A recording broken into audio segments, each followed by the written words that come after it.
नमस्कार दोस्तों। आज हम बात करेंगे डीए एरियर 2024 के बारे में। कर्मचारियों और पेंशन धारकों को दोस्तों 18 महीने का बकाया एरियर अब उसकी पूरी जानकारी हम देने वाले हैं।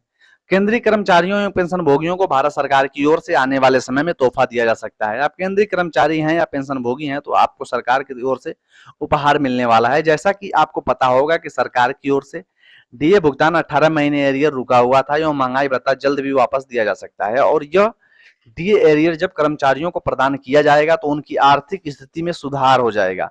रुका हुआ द कोरोना काल की कोरोना काल में रोक दिया गया था। अब क्योंकि देश प्रगति की ओर बढ़ चुका है और रुका हुआ डीए एरियर वापस दिया जा सकता है। यदि आपको भी डीए एरियर से संबंधित जानकारी को जानना है तो दोस्तों हमारे वीडियो में बने रहिए। यदि रुका हुआ 18 माह का डीए दिया जाता तो लाभार्थियों को वित्तीय राहत प्रदान होगी। डीए यानी कि महंगाई भत्ता एवं ऐसा भत्ता जिसके माध्यम से पेंशन भोगियों को एवं सरकारी कर्मचारियों को वेतन के अतिरिक्त भी अलग से पेंशन प्रदान की जाती है, और यह इसलिए दी जाती है ताकि कर्मचारियों को बढ़ती हुई महंगाइयों का प्रभाव न पड़े, उनकी आर्थिक स्थिति की संतुलन बनी रहे। हालांकि अभी भी इस पर लेकर केवल चर्चा चल रही है, अभी तक यह जारी नहीं हुआ है। यदि यह निर्णय ले लिया जाता तो देश के लाखों केंद्रीय कर्मचारियों एवं पेंशन भोगियों को वित्तीय भविष्य की सुरक्षा हो जाएगी। शिव गोपाल मिश्रा, जो joint counselling machinery for central government employees की नेशनल काउंसिलिंग के सेक्रेटरी हैं, उन्होंने कर्मचारियों को पेंशन धारकों को रुका हुआ 18 माह का डीए डीआर प्रदान करने के लिए एक पत्र लिखकर आग्रह किया है।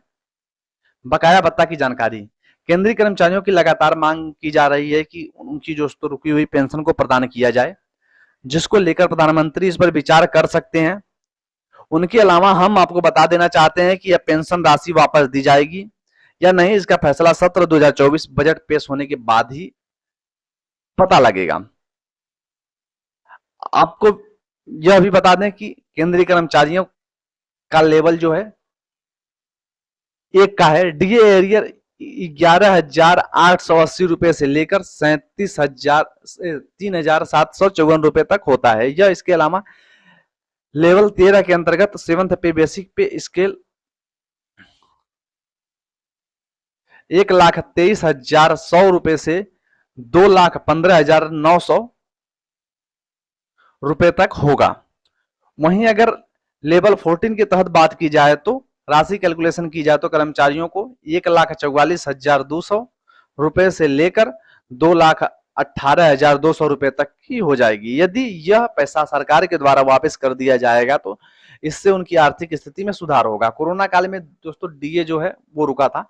आप सभी केंद्रीय कर्मचारियों को तो पता ही होगा कि केंद्र सरकार ने कोरोना के द्वारा यानी कि 1 जनवरी 2020 से लेकर 30 जून 2021 तक 18 महीने तक का डीए और डीआर का पैसा रोका गया था, और वह पैसा वर्तमान समय में सभी पेंशन भोगियों को प्राप्त नहीं हुआ। आप सभी को बता दें कि केंद्र सरकार द्वारा यह 18 माह का पैसा इसलिए रोका रखा था ताकि कोरोना काल के समय सरकार की वित्तीय स्थिति संतुलन में बनी रहे, क्योंकि कोरोना काल में अधिक समय समस्या आ जाने के कारण सरकार की वर्तमान आर्थिक स्थिति डगमगा गई थी। हालांकि जिसके कारण केंद्रीय कर्मचारियों की संबंधित किस्तों को रोकने का महत्वपूर्ण निर्णय लिया गया। केंद्रीय कर्मचारियों को उम्मीद।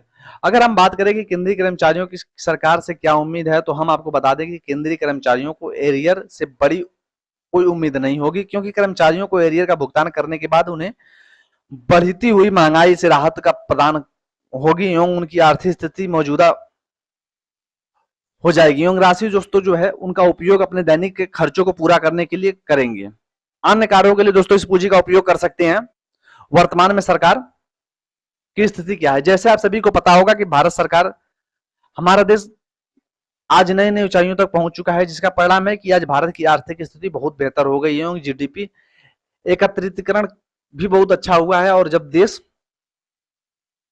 की आर्थिक स्थिति अच्छी है और जीडीपी भी कलेक्शन हुआ है तो फिर ऐसे में पेंशन धारकों को कई महीनों से रुकी हुई पेंशन को दिया जाना चाहिए, क्योंकि बहुत समय से यह पेंशन रुकी हुई है। तो इससे यह परिणाम निकलता है कि भुगतान की जाने वाली राशि बहुत अधिक है। इसके अलावा हम आपको बता दें कि सुप्रीम कोर्ट द्वारा भी ऐसा कहा गया है कि किसी भी पेंशन धारकों को पेंशन को रोका नहीं जा सकता, क्योंकि कर्मचारियों का यह अधिकार है कि वो अपना पैसा पा सकें। बीते बजट के पेश के दौरान सदन में सरकार की ओर से यह कबूला गया था कि कर्मचारियों के द्वारा भेजे गए आवेदन प्राप्त हो चुके हैं, परंतु अभी तक कर्मचारियों और पेंशनभोगियों को उनकी पेंशन प्रदान नहीं किया गया है। परंतु अब जब फिर से सरकार बन चुकी है तो सरकार कर्मचारियों को नाराज नहीं करना चाहेगी और उन्हें खुश कर रखेगी। दोस्तों, सरकार का ऐसा मन बना रही है कि कर्मचारियों का रुका हुआ 18 महीने का एरियर को जल्द ही प्रदान किया जाए, जिससे पेंशन भोगियों को न केवल राहत मिले बल्कि उससे उनकी आर्थिक स्थिति भी बेहतर हो जाए और मजबूत हो जाए, जिसके परिणाम स्वरूप पेंशन भोगियों की वित्तीय जरूरतें आसानी से पूरी हो जाएं एवं उनका भविष्य भी सुरक्षित हो जाएगा।